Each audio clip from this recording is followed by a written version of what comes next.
Today, we're diving into something we all think we understand, the fuel gauge.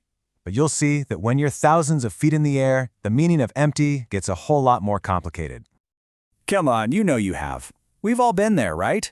That little orange light pops on in your car and you immediately start doing that mental gymnastics. Okay, can I make it home? Should I just stop at the next station? It's a little gamble we all take. And really, what's the worst that can happen? You run out, pull over to the shoulder, make an embarrassing phone call. It's a pain for sure, a total hassle. But at the end of the day, it's just an inconvenience. Now, take that same exact feeling, but transport yourself into the cockpit of an airplane. There's no pulling over. Running low on fuel isn't just a bad decision, it's literally against the law. And the stakes? Well, they couldn't be any higher. So what does running on empty actually mean for a pilot? Well, unlike in your car, where that light is kind of just a suggestion, a pilot's fuel reserve isn't optional. It is a hard, non-negotiable rule. And the organization that writes that rule book, at least in the U.S., is the Federal Aviation Administration. You know them as the FAA. They've got some very, very specific regulations to make sure pilots never even get close to a running on fumes situation.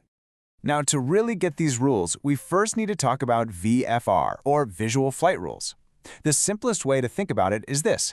It's flying on a nice, clear day, where the pilot can literally see where they're going just by looking out the window. It's flying 101, but even here the fuel rules are incredibly strict. And the rule itself, if you look at the text, is very particular. It says a pilot cannot begin a flight without enough fuel. See that? The focus is entirely on pre-flight planning, before the wheels ever leave the ground. So what does that safety buffer actually look like? Well, the FAA doesn't measure it in gallons, they measure it in time. And it actually changes depending on the aircraft and even the time of day. Okay, let's break this down. For an airplane flying during the day under VFR, the pilot needs enough fuel to get to their destination, plus an extra 30 minutes of flying time in the tank. But at night, that buffer gets bigger. It jumps to 45 minutes. It just adds that extra margin of safety when it's dark.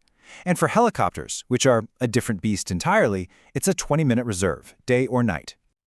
But it's not quite as simple as just adding 30 minutes to your trip time. Oh no.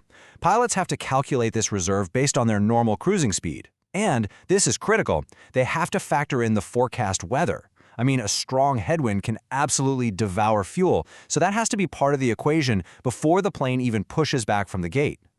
So, the rules seem pretty straightforward, don't they? But like with so many things, the devil's in the details, and there are some really interesting nuances, especially when you look at how things are done around the world. Okay, here's the crucial takeaway. Remember how we said the FAA rule is about beginning the flight? That means it's all about departure. It ensures a pilot starts with a safe amount of fuel. What it doesn't do is actually specify how much fuel you need to have in the tanks when you land. And this is where it gets pretty interesting. If you hop over to Europe, their version of the FAA, the ESA, often looks at it differently. Their rules will frequently tell you the minimum amount of fuel you need when you touch down. They also have some different exceptions, like a tiny 10-minute reserve for super short local flights. It just goes to show there's more than one way to approach fuel safety. So does that mean a pilot in the US can just legally land on fumes? Not a chance. There's this sort of catch-all rule that bans any careless or reckless operation. And let's be honest, running out of gas and having to declare an emergency is pretty much the definition of reckless. And that brings us to what is, without a doubt, the most important point of this whole discussion. There is a huge difference between what the law requires and what a truly safe professional pilot actually does. You have to think of the FAA rules as the absolute bare minimum. They are the legal floor. But no good pilot is ever aiming for the floor when it comes to safety, right? They're always looking for the ceiling, a much higher standard they set for themselves. And this right here is the piece of wisdom you'll hear from pretty much every experienced aviator you meet. Forget 30 minutes, forget 45 minutes. The real rule, the unspoken professional standard, is you always land with at least an hour of fuel in your tanks. No exceptions. So why an hour? What's the magic? Well, an hour gives you options.